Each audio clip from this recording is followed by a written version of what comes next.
네, 오늘은 십계명 이제 마지막 총 결론을 내리는 시간입니다. 우리는 지난 11번 주에 걸쳐서 십계명 말씀을 묵상을 했는데요. 여러분의 신앙생활에 도전이 되고 또 유익함이 된 줄로 믿습니다.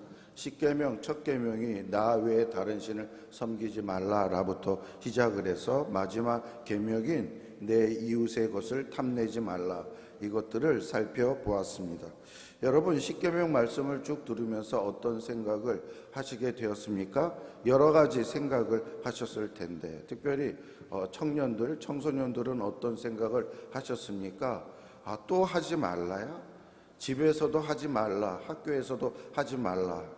그 말이 지겨운데 교회에서도 또 하지 말라, 살인하지 말라, 간음하지 말라, 도둑질하지 말라, 거짓 증거하지 말라, 이런 이야기들 또 드려야 하는가, 그런 생각을 하는 사람들도 있을 수 있겠습니다. 그런데 여러분, 오늘 제가 여러분에게 드리고자 하는 말씀은 이 십계명은 여러분에게 부담을 지어주기 위해서, 여러분을 더 행동을 제약하기 위해서 준 사슬이 아니라 오히려 우리의 심령에 날개를 달아주는, 자유롭게 해주는 날개이다, 이것이라고 말씀을 드리고 싶습니다.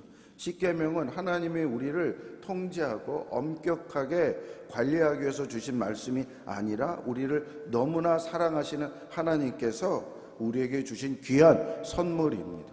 예를 들어서 이것을 예를 들을 수가 있겠는데, 여러분이 이 새로운 스마트폰 좋아하지 않습니까?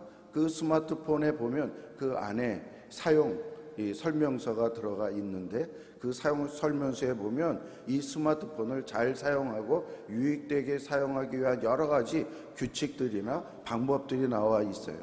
어떤 또 설명은 이것을 높은 데서 떨어뜨리지 말아라, 물속에 집어넣지 말아라, 온도가 뜨거운 데 있는 곳에 놓지 말아라, 이렇게 말라 합니다. 여러분, 이것은 여러분들을 통제하기 위해서 이런 설명을 한 것입니까? 아니잖아요. 좀 더 여러분이 안전하고 그리고 자유롭게 잘 사용하기 위해서 이러한 매뉴얼을 준 것 아닙니까? 십계명도 마찬가지입니다. 하나님을 우리가 누구에 의해서 창조되었습니까? 하나님이 우리를 만드신 분이에요. 그러므로 우리에 대해서 제일 잘 알아요. 그러므로 너희들이 너희의 몸, 인생을 잘 사용하기 위해서는 이렇게 해야 된다라고 준 것이 바로 십계명이고, 십계명은 우리의 인생 지침서가 되는 것입니다. 우리가 이 땅에서 가장 행복하고 의미 있게 삶을 살 수 있도록 하나님께서 사랑의 마음을 담아서 주신 것이 바로 십계명이라는 말씀입니다. 그런데요, 우리가 여기서 알아야 할 것은, 어떤 사람이 저에게 이런 질문을 한 적이 있습니다. 십계명은 구약 시대의 이야기 아닌가요?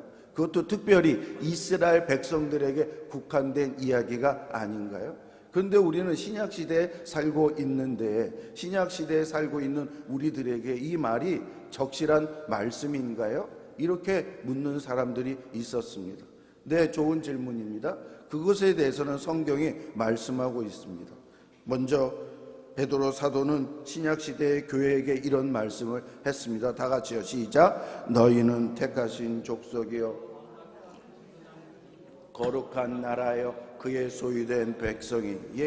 베드로가요, 당시에 여러 세워진 새로운 교회, 그 교회는 이방인도 있었고요, 헬라인도 있었고요, 많은 사람들이 있었는데 저 말을 해줬습니다. 원래 저것은 구약의 이스라엘 백성들에게 했던 말씀인데 그것을 그대로 교회에 들어온 사람들에게 이야기를 해 준 것입니다. 저게 무슨 말씀입니까? 하나님의 백성이 되는 데 원리가 나와 있는데, 그것은 구약시대나 신약시대나 동일하다라는 거예요. 누가 택했어요? 하나님이 우리를 택했어요. 그리고 우리를 왕같은 제사장으로 만들어 주시고 거룩한 나라의 백성이 되게 주신 것, 이 원리는 똑같다라는 거예요. 구약시대의 사람들이나 신약시대의 사람들이나 내가 하나님을 믿어서 하나님의 교인이 되고 백성이 된 것이 아니라 하나님이 나를 무조건 선택해서 하나님의 백성으로 만들어 주어 우리는 하나님 나라의 사람이 되었다라고 이렇게 말씀하고 있는 것입니다. 여러분, 구약 이스라엘 보십시오. 그들이 어떻게 하나님의 백성이 됐냐면, 어느 날 하나님이 갈대아우로 메소포타미아 지역에 살고 있는 아브라함을 택해 갖고 그를 통해서 아들 자손을 준 다음에 그의 자손에게 이스라엘을 만들어줘서 그들을 하나님의 백성으로 만들어 주셨습니다. 여러분, 우리도 마찬가지예요. 예수 그리스도를 통해서 우리를 하나님의 자녀로 삼아 주셨습니다. 하나님의 백성이 됐습니다. 여러분, 아브라함이 이제 하나님의 사람이 된 다음에 야, 너 이제 나로 말미암아 하나님의 사람이 됐으니까 언약을 체결하자. 그래가지고 언약을 체결했고요.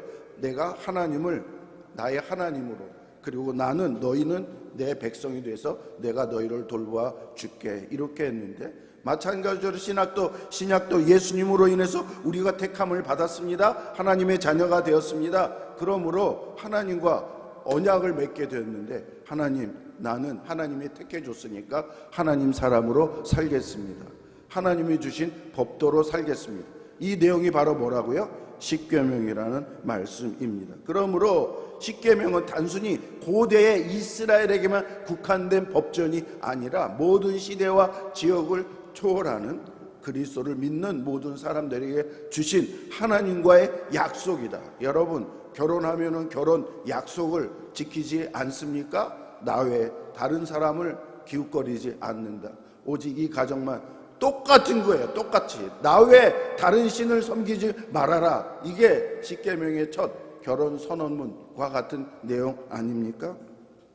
예수님께서 이 십계명을 어떻게, 가장 중요한 기준은요, 예수님이 이 말씀을 어떻게 보았는가, 그것을 보면 이것이 우리에게 합당한 말씀인지 아닌지 알 수 있는데, 예수님께서 어떻게 이 십계명을 취급하셨을까요? 어떤 율법 학자가 예수님께 와서 물었습니다. 선생님, 모든 계명 중에 가장 큰 계명이 무엇입니까? 라고 물었을 때 예수님께서 이렇게 말씀했습니다. 같이요, 시작. 내 마음을 다하고 목숨을 다하고 뜻을 다하여 주 너희 하나님을 사랑하라 하셨으니, 이것이 크고 첫째 되는 계명이요, 또 둘째는 이와 같으니 내 이웃을 내 자신과 같이 사랑하라 하셨으니. 네, 저게 무슨 내용이에요?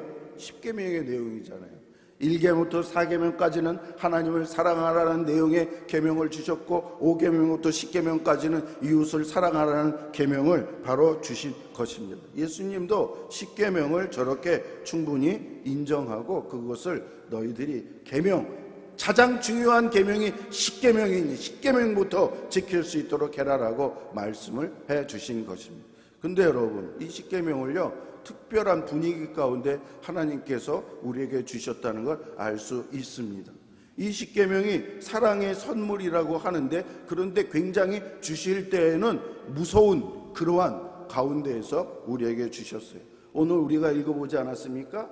우리 성경에 이 말씀을 주실 때, 또 이 말씀을 주시기 전에도 똑같은 그런 상황을 하나님께서 전개하시며 말씀을 주셨어요. 십계명을 주실 때 어떤 날이, 어떤 환경이 됐습니까? 갑자기 내성병력이 칩니다. 그리고 빽빽한 구름이 산을 뒤집어 덮습니다. 나팔 소리가 어디서 크게 울려 퍼지는 것입니다. 온 산이 지진이 일어나는지 진동이 일어나는 거예요. 그러면서 하나님께서 말씀을 하나 하는 거예요. 나 외에 다른 신을 섬기지 말라. 어떤 형상이라도 그것을 만들지 말라. 우상을 섬기지 말라. 이렇게 하는데 산이 흔들리고 내성병력이 치고 큰 나팔 소리가 들고, 사람들은 그 앞에서 전부 다 무서워서 엎드려져서 떨게 되었습니다. 그러면서 하나님이 불 가운데 시내산에서 강림하고, 강림할 때 마치 용광로에 그 불이 올라오는 것처럼 연기가, 산에서 연기가 쫙 이렇게 올라옵니다. 그때 백성들의 반응이 어떠했을까요? 18절에 19절에 보면, 하나님 당신이 우리에게 말씀하소서, 우리가 들으리이다. 하나님이 우리에게 말씀하지 말게 하소서, 우리가 죽을까 하나이다. 저런 가운데 너무 하나님이 엄청나게 말을 하니까 무서워 죽겠는 거예요. 모세, 당신이 말을 듣고 우리에게 말씀을 전해주세요. 직접 하나님의 말씀을 듣지 않게 해주세요. 너무 무서워요. 죽을 것 같아요. 이렇게 얘기를 하는 것입니다. 그때 모세가 뭐라고 말했습니까? 20절에 보면, 20절 같이 시작. 모세가 백성에게 이르되 두려워하지 말라. 하나님의 임하심은 너희를 시험하고 너희로 경외하며 범죄치 않게 하려 하심이니라. 네, 하나님이 너희를 시험하기 위해서 의도적으로 19장의 두려움 가운데 하나님이 환경을 조성하시고 20장 십계명을 주신 다음에도 두려움의 극한 상황을 만들어 그 가운데 십계명이 있는 거예요. 이 십계명이 두려움의 상자 안에다가 하나님께서 주신 거예요. 이것을 왜 이렇게 줬냐면 하나님이 너희를 시험해서 너희들이 정말 하나님 마음에 합당하게 살고 이 뜻대로 살지 아니할 때 너희들에게 이러한 일이 일어날 것이다라는 것을 계시하시기 위해서 주신다라는 거예요. 여러분, 당시에 요즘도 약속을 깨뜨리면 그 엄청난 잘못하는 거 아닙니까? 그것도 특별한 사람과 약속을 했는데 그 약속을 안 지키면 엄청난 대가를 지불했어야 돼요. 근데 하나님과 약속을 했어요. 하나님, 내가 너희를 축복해주고 책임져주고 자손 대대로 해줄게. 그러므로 너희는 나만 믿어, 나만 예배를 잘해. 이 약속을 했는데 만약에 약속을 깨뜨리면 어떻게 된다고요? 저렇게 된다라는 벌을 받는다라고 말씀을 해주고 있는 것입니다.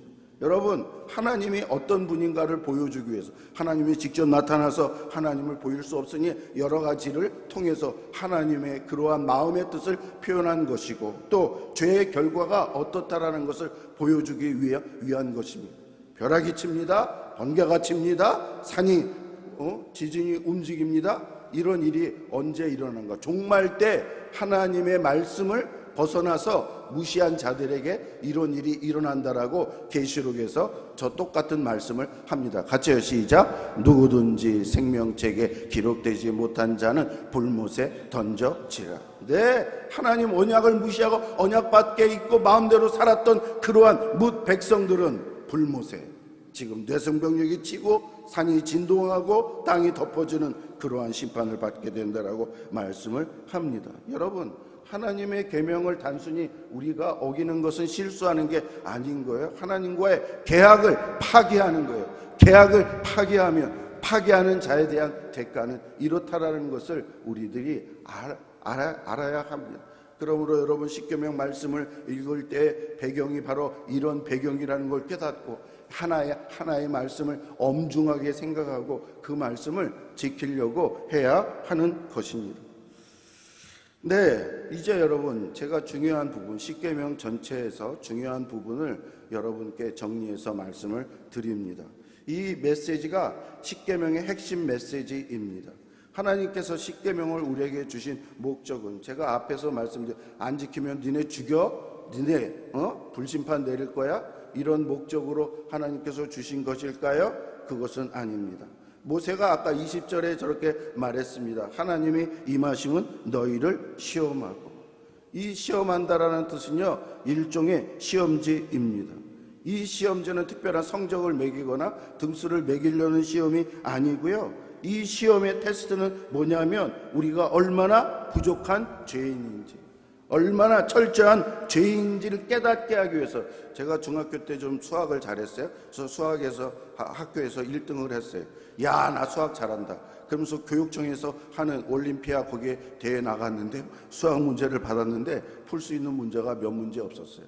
내가 그거 보고서 나 수학 하나도 못하는 사람이구나, 내가 더 많이 지도를 받아야 되겠구나. 이런 마찬가지로 이 십계명을 하나님이 그들에게 주신 것을 내 자신이 부족하구나, 내가 내 힘으로 이것을 지킬 수 없구나, 그러면 어떻게 해야지, 이러한 마음을 우리에게 깨닫게 하기 위해서 주었다라는 말씀입니다.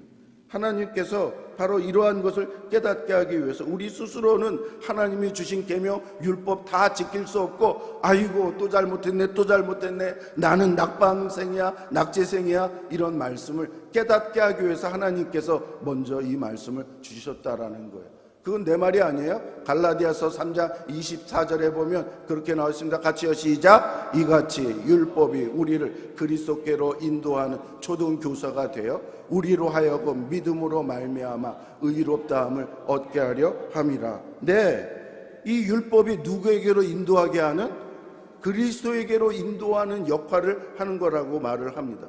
초등교사는요, 초등학교 교사를 얘기하는 게 아니에요. 우리말로 잘 번역에 할 수 없어서 저렇게 했는데, 원래는 다다고스라는 그러한 단어인데, 이것은 아이들을 학교 선생님까지 데려다가 주는 그런 종을 이야기를 하는 것입니다. 이 종은 자기가 가르칠 수 없으니까 학교 선생님에게 가르쳐 달라고 데려가서, 그러면 그 선생님이 그 아이를 받아서 가르치는 그런 보모 같은 역할을 하는 것을 말을 합니다. 여러분, 십계명이 바로 이 역할을 하는 거예요. 십계명이 우리 스스로 그 문제를 풀 수 없고 해결할 수 없으니까 누구 앞으로 데려간다고요? 예수님 앞으로 데려가는 역할을 율법, 십계명이 하는 것이다 라는 말씀입니다. 또 여러분, 이런 예를 들을 수 있어요. 여러분 아프면 병원에 가면 의사가 뭐부터 하라고 그러냐면 검사부터 받으라고 그래요. 엑스레이 검사나 CT 검사나 피 검사나. 그래서 병명의 원인이 뭔지 안 다음에, 그래야 이제 의사가 다음에 치료할 수 있고 처방전을 줄 수 있고 그렇게 되는 것입니다. 여러분, 십계명이 마찬가지예요. 십계명이 우리의 영혼의 엑스레이인 거예요. 영혼의 CT인 거예요. 그 말씀을 통해서 우리 안을 들여다보면 우리가 얼마나 많은 문제와 죄가 있는지, 벼락을 맞아도 싼 그런 존재인지를 우리가 알게 됩니다. 살인하지 말라고 그러는데 우리 살인 안 했잖아요. 그러나 사람에게 미운 마음을 먹는 자마다 살인하는 자니라고 얘기를 했을 때 우리는 전과가 몇 번입니까? 저는 전과를 몇 번이나, 사람을 몇 번이나 죽였습니까? 저 교도소에서 사람 몇 명을 줘서 사형 언도를 받은 사람보다 내가 더 큰 죄인이요, 더 많은 심판을 받아야 마땅한 죄. 이 죄, 이거 가지고 어떻게 할까? 이것이 내가 고백하는 게 아니라, 나만 고백하는 게 아니라 종교개혁자였던 마틴 루터도 이것 때문에 괴로워하고 하나님 앞에 신음을 했었던 것이었습니다. 그러므로 여러분, 십계명이 우리를 찍어줘서 죄인이라는 걸 규정해서 우리를 예수 앞에 데려가서 바로 예수님만이 우리를 고치시고 우리를 치료하시고 우리를 새롭게 해주실 수 있습니다. 이 역할을 십계명이 해주신다니까요. 그러므로 우리는 십계명을 잘 알아야 됩니다. 여러분, 내가 죄인이라는 걸 깨닫지 못하면, 아까 내가 광고할 때 인간이 누구인가를 잘 알아야 되는데, 인간, 내가 누구인가를 잘 알고 죄인이라는 걸 잘 알 때 비로소 누구를 사모하게 된다고요? 예수 그리스도를 알게 되는 거예요. 내가 병에 걸리지 않았다면 의사를 찾지 않습니다. 내가 길을 잃었다라고 생각하지 않으면 길을 찾으려고 하지를 않습니다. 근데 십계명은 어떤 역할을 해준다고요? 내가 죄인이라는 걸 깨닫게 해줘서 그리스도를 관심 갖게 하고, 내가 병에 걸렸다는 걸 깨닫게 해서 나의 영혼의 병을 치료해 주는 것을 알게 하고, 내가 길을 잃었다는 것을 알게 해서 길을 제대로 인도해 주는 그런 자를 찾게 해주는 역할을 하는 것이 바로 십계명이라는 말씀입니다. 그렇다면 여러분, 예수가 뭔데 왜 십계명의 모든 문제를 해결해줘? 지난주에 그것에 대해서 말씀을 드리지 않았습니까? 예수 그리스도가요, 아까 십계명을 지키지 않으면 하늘에서 천둥병력을 치고 지진이 일어나고 하나님이 불심판을 내리고, 그런 것에 대한 심판을 누가 대신 받으셨다고요? 예수님이 십자가에서 대신 받으셨어요. 여러분, 원래 법을 안 지키는 사람이 십자가에 달려 죽기로 되어 있습니다. 심판을 받기로 되어 있습니다. 그런데 그것을 바로 죄를 지은 자가 받는 게 아니라 예수님이 그 죄를 다 맡아서 예수님이 대신 십자가에서 처절하게, 사람들이 얼마나 많은 죄를 졌습니까? 얼마나 못된 죄를 졌습니까? 저도 마음속에 얼마나 많은 사람을 죽였습니까? 그런 죄에 대해서 예수님이 다 담당하니, 예수님이 담당하는 그 벌의 수준도 엄청났던 거예요. 당시에 가장 무서운 사형 방법이 바로 십자가였는데 예수님께서 그렇게 해주셨다라는 말씀입니다. 누구 대신? 내 대신. 갈라디아서에 저거 얘기하면 같이요, 시작. 그리스도께서 우리를 위해 저주를 받은 바 되사 율법의 저주에서 우리를 속량하셨어. 우리를 위하여 저주를 대신 받아서 율법의 저주를 받은 우리를 속량하는 거 끄집어냈다는 거예요. 돈을 주고 끄집어냈다라는 거예요. 예수의 피를 주고 우리를 그 가운데에서 풀어주셨다라는 말씀입니다. 둘째로, 예수님은 이 율법을, 우리는 십계명을 다 못 지켰지만 예수님은 모든 것을 다 지키셨으므로 우리가 예수를 믿을 때 우리는 그것을 우리도 지키는 자가 된다라고 말씀을 했습니다.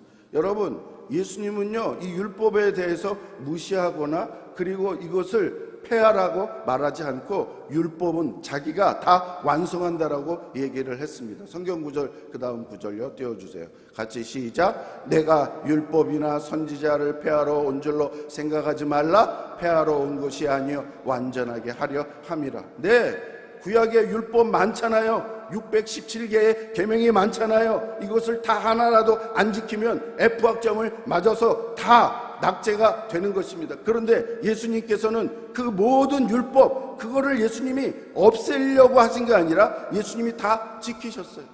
그 모든 것을 완성하셨어요. 그래서 십자가에 달릴 때 뭐라고 그랬습니까? 내가 다 이루었다라고 말씀했어요. 그러므로 예수를 믿어서 예수 안에 있는 자는 같이 예수님과 함께 이것을 지키는 자가 된다라고 말씀을 한 것입니다.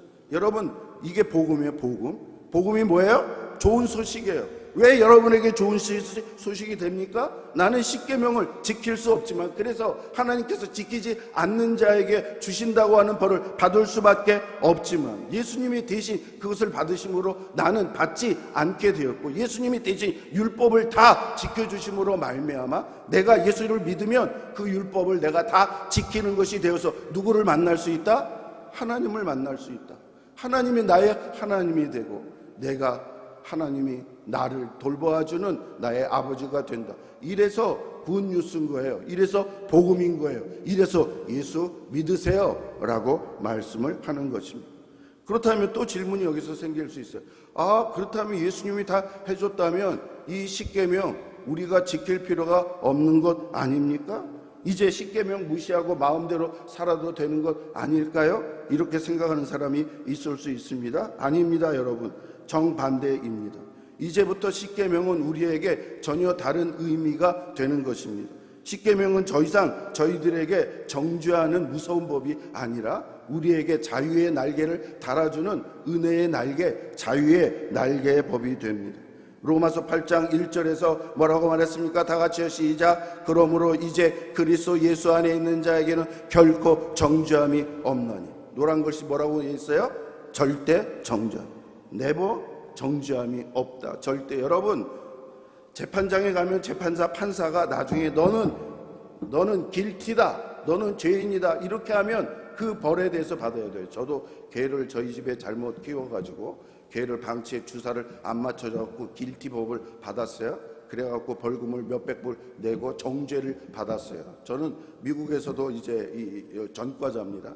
근데 여러분, 예수 안에 있는 자는 절대로 너희들이 죄인이라고 말하지 않는다. 죄가 없다. 어떤 것이라도 이렇게 얘기를 해주는 것입니다. 여러분, 이게 복음입니다. 우리는 뭐가 됐습니까? 죄로부터 자유하게 되었어요. 죄로부터 완전히 해방되는 그러한 존재가 되었습니다. 그래서 저거를 자유의 헌장 이렇게 이야기도 합니다.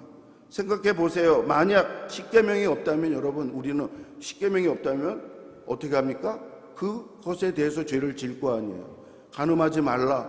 우리는 그걸 알고 간음하면 마음속에 음욕을 품은 사람마다 간음인이 될 수 있으면 마음의 감욕을 안 품으려고 하고 더군다나 간음하려고 하지 않아요. 만약에 이 법이 없다면요, 어떻게 되겠습니까? 모든 사람이 간음해서 간음의 노예가 되어버립니다. 간음의 그 죄의 억압을 받아서 그 가운데 고통을 당하게 됩니다. 그런데 하나님이 우리에게 그것을 하지 말라고 말함으로써 그거로부터 우리는 떨어지게 되었어요. 자유롭게 되었어요. 거짓말하지 않으므로 거짓말하는 것으로부터 자유롭게 되었어요. 우리의 심령이 오히려 십계명으로 말미암아 더 자유롭게 됐다는 말씀입니다.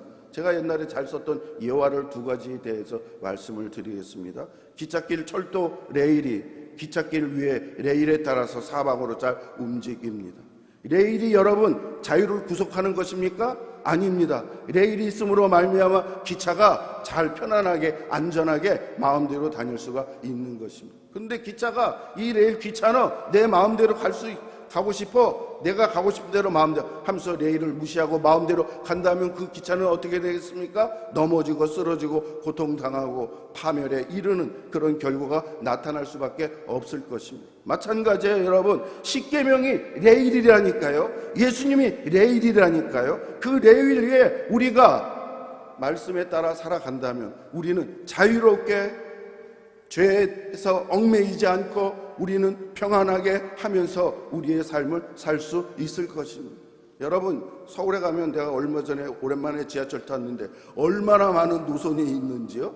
그것만 타면 서울, 아니 이 수도권 대한민국 전체를 잘 다닐 수 있는 것과 마찬가지. 우리는 자꾸 하나님 말씀, 예수 그리스도를 통해서 길을 깔아야 돼요. 내일을 놔야 돼요. 그러면 우리가 어느 곳에든지 가서 우리의 삶을 자유롭게 살 수 있습니다. 또 하나, 어린아이가 연을 날리고 있는데 이 연과 실이 연결되어 있습니다.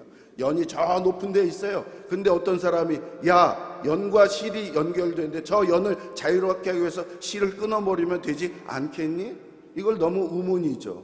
예화를 위해서 이렇게 만든 것 같은데, 그런데 이 아이는요, 그렇지 않아요. 저 연이 저렇게 높게 멋있게 날아다닐 수 있는 것은 여기 매달려 있는 실 때문인 거예요. 만약에 이 실을 끊어버리면 저 연이 떨어지고 저 연이 망가지고 저 연이 없어지게 됩니다. 그러므로 이 실은 저 연에 있어서 꼭 필요합니다 라고 얘기를 했어요.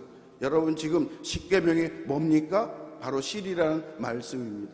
저 실이, 주님이, 말씀이 우리를 붙잡아 줄 때 그것으로 인해서 우리는 높이 날 수 있고 자유롭게 날아다닐 수 있고 자유롭게 삶을 살 수 있는 것입니다. 그러므로 여러분, 하나님의 말씀을 나에게 부담이요 짐이요 이것을 나를 얽매이는 것으로 생각하면 안 됩니다.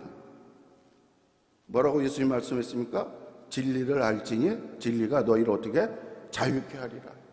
여러분, 진짜 자유로워진 거 다른 것 많이 아는 게 아니에요. 진리를 아는 거예요. 진리로 레일을 까는 거예요. 진리로 예수님을 아는 거예요. 그러면 우리 안에 진정한 심령의 자유를 얻게 되는 줄로 믿으시기 바랍니다. 네, 그러면 우리는 십계명을 왜 지켜야 될까요? 왜? 하나님 벌 받지 않기 위해서, 그건 벌을 안 받는다고 그랬어요? 왜 지켜요? 첫 번째, 감사하기 때문에. 저기 보면요, 출애굽기 20장 2절에 나는 너를 애굽 땅 종되었던 집에서 인도하여 낸 내 하나님이니라.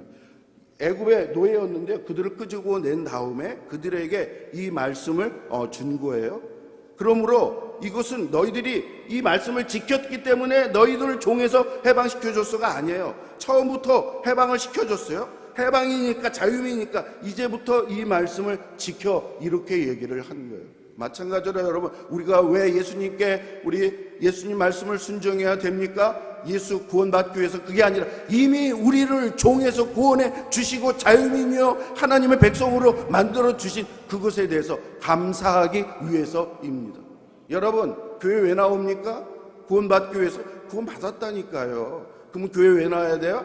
감사를 하기 위해서 나오는 것이죠. 두 번째, 사랑 때문입니다. 요한일서 4장 9절에 뭐라고 하냐면, 같이 시작. 우리가 사랑하면 그가 먼저 우리를 사랑하였음이라. 예수님이 먼저 우리를 사랑했어요. 하나님이 우리를 먼저 사랑했어요. 근데 하나님은 그 사랑을 너희가 받고 짝사랑하기를 원하지 않는다라는 거예요. 여러분, 부부가 있는데 부부가 한 부부만 사랑하고 한 부부는 사랑하지 않아요. 그러면 그렇지 않은 사람은 얼마나 비참합니까? 얼마나 안타깝습니까? 그 고통 아닙니까? 마찬가지로 하나님 우리를 먼저 사랑했어요. 사랑하사 예수 그리스도를 우리를 위해 내어줬어요. 그렇다면 우리는 그 사랑에 조금이라도 반응을 해야죠. 그 반응하는 것이 뭐예요? 요한복음 14장 15절에 뭐랍니까? 너희가 나를 사랑하면 무엇을 한다? 나의 계명을 지키리. 여러분, 정말 사랑하면 지키지 않습니까? 우리 사랑하는 부부끼리 내가 너를, 당신을 사랑하니 내가 이걸 지켜줄게, 꼭 지켜줄게 해달라고 하지 않아도 나서서 그것을 지키고 그것을 해주고 이렇게 합니다. 셋째, 우리의 정체성 때문입니다. 여러분, 우리는 이제 우리의 정체성이 뭐예요? 아까 너희는 택하신 족속이요, 왕같은 제사장이요, 거룩한 나라요, 소유.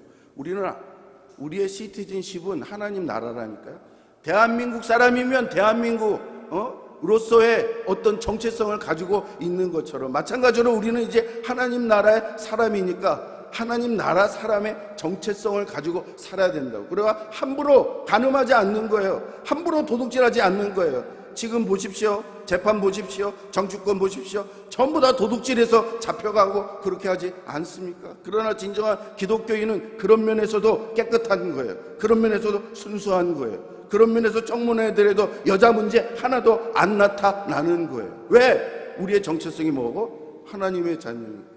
내가 거룩하니까 너희도 거룩할지요. 내가 순결하니까 너희도 순결할지요.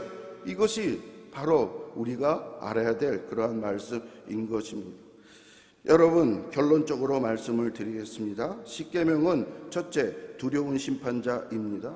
십계명은 우리의 죄를 드러내는 거울과 같습니다. 우리가 얼마나 죄인인지. 그러나 십계명은 두 번째로 친절한 안내자입니다. 십계명 스스로가 해결해 주는 게 아니고요. 십계명은 초등교사라서 우리를 누구에게 데려간다요? 예수님에게로 데려가서 예수님이 우리를 가르쳐 주고 우리를 새롭게 해주시고 우리의 죄를 다 빼주는 그러한 일을 해줍니다. 셋째로 십계명은 자유선언문입니다. 여러분, 십계명을 레일이라고 그랬잖아요. 이걸 잘 깔면 우리가 진정한 자유를 얻는다니까요. 진리를 알지니 진리가 너희를 자유케 하리라. 여러분, 이 말씀으로 전 세계 대학에서 이거를 교표로 하는 데가 많아요. 그러나 그 진리는 그 진리가 아니에요. 세상 진리를 많이 안다고 해서 자유를 얻을 수 있는 게 아니라 진리이신 예수 그리스도를 알 때 우리는 심령의 자유를 얻게 되는데, 그걸 인도해 주는 자가 바로 십계명이라는 말씀입니다. 여러분, 결론, 십계명은 더 이상 우리를 억누르는 무거운 짐이 아닙니다. 그리스도 안에서 이미 자유함을 얻은 우리가 걸어갈 수 있는 복된 길입니다. 십계명은 우리의 사슬을 매는 사슬이 아니라 자유케 하는 날개입니다. 여러분, 이제 우리의 선택이 남았습니다. 우리는 이 십계명을 어떻게 생각해야 될까요? 어떻게 봐야 될까요? 무거운 짐으로 봅니까? 아니면 자유의 날개로 봅니까? 두려운 명령으로 보십니까? 아니면 사랑의 날개로 보십니까? 오늘 여러분 십계명 그동안 12번의 강해를 통해서 이것을 통해서 하나님의 놀라운 사랑을 깊이 경험할 수 있기를 바랍니다. 십계명을 통해서 예수님을 만나고 진정한 자유를 누리고 크리스찬으로서의 정체성을 분명히 드러내면서 사시는 우리가 되기를 주의 이름으로 축원합니다.